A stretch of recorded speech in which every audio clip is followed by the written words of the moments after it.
বাংলাদেশে এখন সব জায়গায় দেখা দিয়েছে বন্যা। চারিদিকে সবার ক্ষোভ ভারতের ছেড়ে দেয়া বাঁধের বন্যায় ভেসে যাচ্ছে বাংলাদেশের মানুষ। এরই মধ্যে আরও উপদ্রব দেখা দিয়েছে ভারতের পানিতে ভেসে আসা নানা ধরনের সাপ। বেশিরভাগ মানুষ এই বন্যায় তাদের বাড়ির আশেপাশে অনেক সাপ দেখতে পাচ্ছেন এবং অনেকে এই সাপ দেখে আতঙ্কিত হয়ে পড়ছেন। কেউ কেউ বলছেন এই সাপ বিষাক্ত। দেখা যাচ্ছে কারো কারো ঘরের মধ্যে এই সাপ ঘুরে বেড়াচ্ছে। কোনো কোনো সাপ ঘুরে বেড়াচ্ছে ড্রয়িং রুমে এবং কোনো কোনো সাপ ঘুরে বেড়াচ্ছে খাটের নিচে। নানা ধরনের সাপ দেখা যাচ্ছে দেশের বিভিন্ন বন্য কবলিত এলাকায়। কোথায় কোথায় দেখা যাচ্ছে বড় অজগরের মতো সাপও। অনেকে বলছেন এই সাপ ভেসে এসেছে বন্যার পানিতে। ভারতের পাহাড়ি অঞ্চল থেকে ভেসে আসা পানির সাথে ওই অঞ্চল থেকে ভেসে আসছে নানা ধরনের বিষাক্ত সাপ বাংলাদেশের দিকে। এছাড়াও বন্যায় যখন পানি বের হচ্ছে, সাপ যে জায়গায় আশ্রয় নেয় বিভিন্ন গর্তের ভিতরে, সেখানে পানি ঢুকে যাওয়ার কারণে বিষাক্ত সাপগুলো আসছে শুকনো জায়গাগুলোতে, বিশেষ করে মানুষের ঘরবাড়িতে। এতে করে সাপ দেখে অনেকে আতঙ্কিত হয়ে পড়ছেন। কেউ কেউ ভয় পাচ্ছেন এই সাপ যদি কামড় দেয় তাহলে এই বন্যার মধ্যে হাসপাতালে যাওয়ার অবস্থাটাও নেই।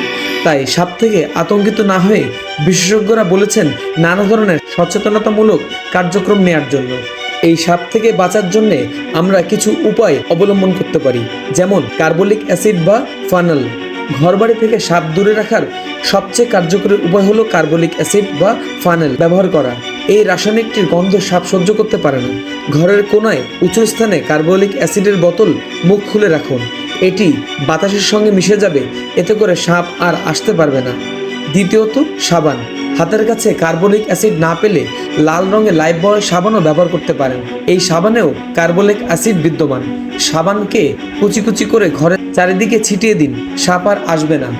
ন্যাপথলিন ব্যবহার করা যেতে পারে।